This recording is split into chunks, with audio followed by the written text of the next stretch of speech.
ಒಪ್ಪಿ ಸರ್, ನಿಮ್ಮ ದಿನಚರಿ ಎಷ್ಟು ಗಂಟೆಯಿಂದ ಸ್ಟಾರ್ಟ್ ಆಗುತ್ತೆ? Depends actually. ಶೂಟಿಂಗ್ ಇದ್ದಾಗ ಸ್ವಲ್ಪ ಬೇಗ ಎದ್ದು ಬಿಡ್ತೀನಿ. ಶೂಟಿಂಗ್ ಇಲ್ಲಾಂದ್ರೆ ಸ್ವಲ್ಪ 7:30 7:30. ದಟ್ಸ್ ಆಲ್ಸೋ ಗುಡ್ ಟೈಮ್ ಅಲ್ಲ. ಅಂಡ್ ಉಪ್ಪಿ ಸರ್ ರಾಜ್ ಅವರೇ, ನಾವು ನೋಡಿದಾಗಿಂದ, ನಾನು ಫಸ್ಟ್ ಇಂಟರ್ವ್ಯೂ ಮಾಡಿದಾಗಿಂದ ಆ ಉಪ್ಪಿ ಸರ್ ಪರ್ಸನಾಲಿಟಿ, ಆ ಬಾಡಿ ಏನಿದೆ ಅದನ್ನೇ ಮೇಂಟೈನ್ ಮಾಡ್ಕೊಂಡ್ ಬಂದಿದ್ದಾರೆ. ಸೊ ಇವತ್ತು ಇಲ್ಲಿ ಇಷ್ಟು ಯುವಕರಿದಾರಲ್ಲ ಸರ್, ಸ್ವಲ್ಪ ಹಂಗೆ ಹೇಳಿದ ತಕ್ಷಣ ಹೊಟ್ಟೆ ಒಳಗಡೆ ಅದಕ್ಕೆಲ್ಲ ಈ ಚೆಸ್ಟಿಂಗ್ ಬಂತು. ಚೆಸ್ಟ್ ಆತರ ಎಷ್ಟು ಜನ ಯೂತ್ಸ್ ಇದಾರೆ, ಎಷ್ಟು ಯುವಕರಿದ್ದಾರೆ, ಅವ್ರಿಗೆಲ್ಲ ನಿಮ್ಮ ಸೀಕ್ರೆಟ್ ಹೇಳಿ ಸರ್, ಆ ಫಿಟ್ನೆಸ್ ಸೀಕ್ರೆಟ್ ಹೇಳಿ. ಅದ ಹೆಂಗ ಆ ಬಾಡಿ ಪರ್ಸನಾಲಿಟಿ ಮೇಂಟೈನ್ ಮಾಡೋದು?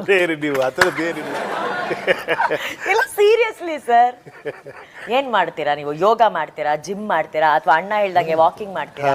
ಸ್ವಲ್ಪ ಸೂರ್ಯ ನಮಸ್ಕಾರ, ಸ್ವಲ್ಪ ಸ್ಟ್ರೆಚಸ್, ಲೈಟ್ ಎಕ್ಸಸೈಸ್, ತುಂಬಾ ರೆಗ್ಯುಲರ್ ಆಗಿಲ್ಲ, ಯಾವಾಗ ಸಾಧ್ಯವಾಗುತ್ತೋ ಅವಾಗ ವಾಕಿಂಗ್.